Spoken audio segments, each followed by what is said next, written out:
वित्त मंत्री निर्मला सीतारमण ने 1 फरवरी को संसद में बजट पेश किया। इस दौरान उन्होंने कई बड़े ऐलान किए। बजट पर ध्यान दिया जाए तो इस बार सरकार ने मध्यवर्गीय लोगों को और बिहार को खासा ध्यान में रखा है। वित्त मंत्री देश में 120 जगहों के लिए उड़ान स्कीम की बात कही है। सरकार लक्ष्य उड़ान स्कीम से 4 करोड़ नए यात्री को जोड़ने का है। इसके साथ ही बिहार में 3 नए ग्रीनफील्ड एयरपोर्ट खुलेंगे। ये पटना हवाई अड्डे की क्षमता के विस्तार के अतिरिक्त होंगे।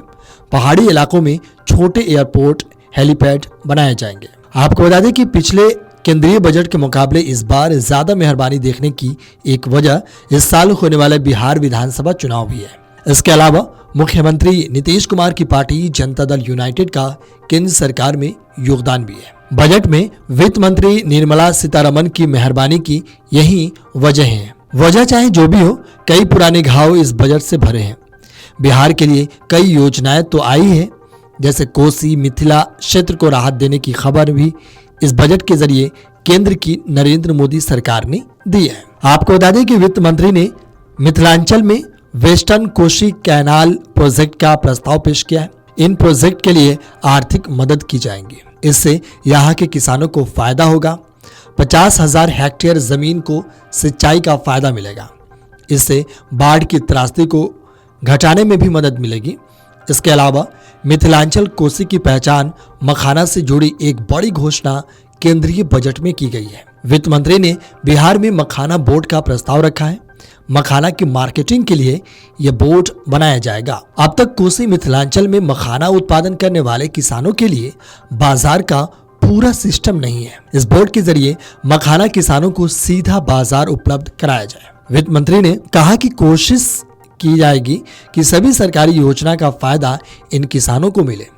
वित्त मंत्री निर्मला सीतारमण ने घोषणा की कि मखाना के उत्पादन, प्रसंस्करण, मूल्य संवर्धन और विपणन में सुधार के लिए बिहार में मखाना बोर्ड की स्थापना की जाएगी। वित्त मंत्री ने केंद्रीय बजट 2025-26 पेश करते हुए कहा, मखाना किसानों को सहायता और प्रशिक्षण सहायता और यह सुनिश्चित करने के लिए भी काम किया जाएगा कि उन्हें सभी प्रासंगिक सरकारी योजनाओं का लाभ मिले।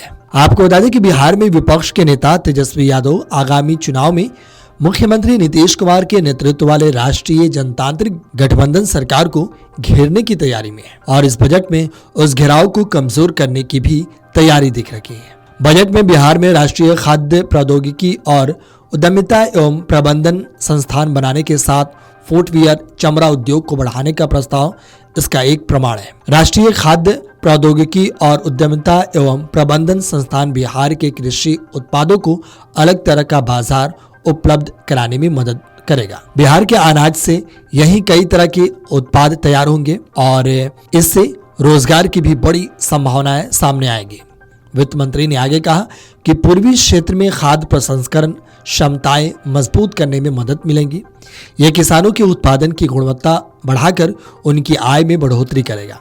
साथ ही युवाओं के लिए हुनर, उद्यमिता और रोजगार प्राप्त करने के अवसर पैदा करेगा। वित्त मंत्री ने फुटवियर और चमड़ा उद्योगों को बढ़ावा देने और 22 लाख लोगों को रोजगार मिलने की उम्मीद जताई है। आपको बता दें कि वित्त मंत्री ने बिहार में ग्रीन फील्ड एयरपोर्ट का ऐलान किया है ताकि भविष्य की जरूरतों को पूरा किया जाए। पटना एयरपोर्ट और ब्राउन फील्ड एयरपोर्ट बिहटा से यह प्रोजेक्ट अलग होगा। माना जा रहा है कि ये कहां बनेगा, इस पर बिहार के नीतीश कुमार सरकार से प्रस्ताव लिया जाएगा, मतलब राज्य सरकार इस पर फैसला लेगी। आपको बता दें कि बजट में वित्त मंत्री ने घोषणा की कि पटना स्थित इंडियन इंस्टीट्यूट ऑफ टेक्नोलॉजी की क्षमता बढ़ाई जा रही है। IIT में एडिशनल इंफ्रास्ट्रक्चर बनाया जाएगा, हॉस्टल का निर्माण किया जाएगा। साथ ही बिहटा स्थित IIT पटना का विस्तार किया जाएगा। Video desk अमरउजाला.com। अमर उजाला जीवांजलि के सारथी की मदद लें और महाकुंभ में स्नान जरूर करें।